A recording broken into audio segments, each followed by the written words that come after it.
देख रहे हैं भारतीय न्यूज और मैं हूं आपके साथ अनुपमा खोपरी और रुक करते हैं खास खबरों की ओर।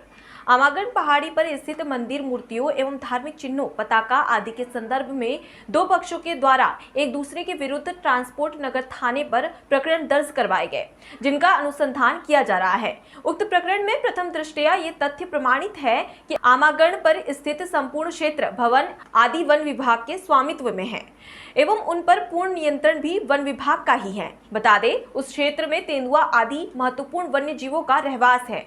उनके रहवास क्षेत्र में किसी भी प्रकार से मानवीय हस्तक्षेप जैव विविधता के संरक्षण के लिए अत्यंत घातक है। इस संबंध में आवश्यक व्यवस्थाओं हेतु वन विभाग के अधिकारियों के साथ आज एक बैठक भी आयोजित की गई। वहीं जयपुर पुलिस का कहना है कि जो भी आरोप प्रत्यारोप एक दूसरे पर लगाए गए हैं, उनका समाधान किया जाएगा। पहाड़ी क्षेत्र के कुछ स्थानों को लेकर के दो पक्षों के मध्य विवाद सामने आया था और उसके अंतर्गत दोनों पक्षों की तरफ से ट्रांसपोर्ट नगर थाने में एफआईआर दर्ज कराई गई है, जिसका अनुसंधान पुलिस के द्वारा किया जा रहा है। जो प्रथम दृष्टिया वहाँ पे तथ्य सामने आए हैं वो यही है कि वो पूरा का पूरा क्षेत्र वन क्षेत्र में आता है और वन विभाग के नियंत्रण में है।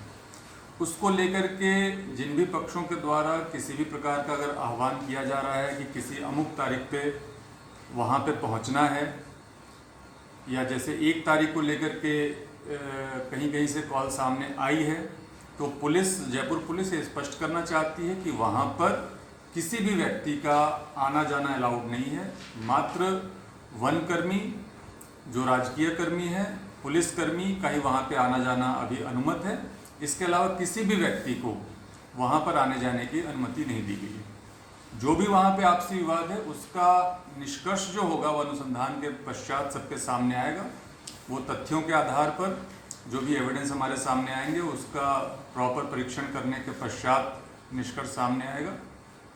और तब तक यदि कोई भी व्यक्ति वहाँ पर किसी भी प्रकार से कानून व्यवस्था प्रभावित करने का प्रयास करता है, वहाँ पर किसी को आने का, जुटने का आह्वान करते हैं, तो कानून व्यवस्था की स्थिति को बनाए रखने के लिए पुलिस हर संभव प्रभावी कदम उठाएगी और आवश्यक विधिक कार्रवाई की जाएगी।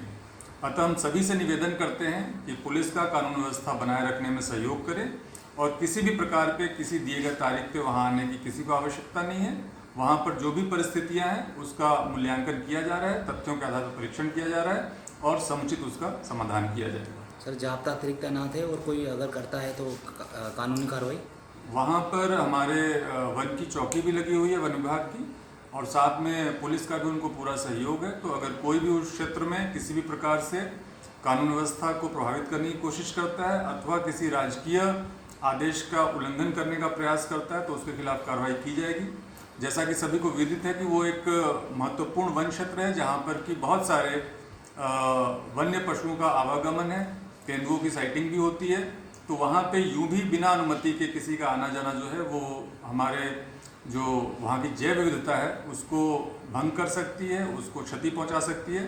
तो किसी भी दृष्टिकोण से, पर्यावरण के दृष्टिकोण से भी और कानून व्यवस्था के दृष्टिकोण से भी हम किसी को वहाँ पर आने जाने की अनुमति नहीं देंगे। फिलहाल के लिए इतना ही। खबरों का सिलसिला लगातार जारी है। आप बने रहिए भारतीय न्यूज के साथ। नमस्कार।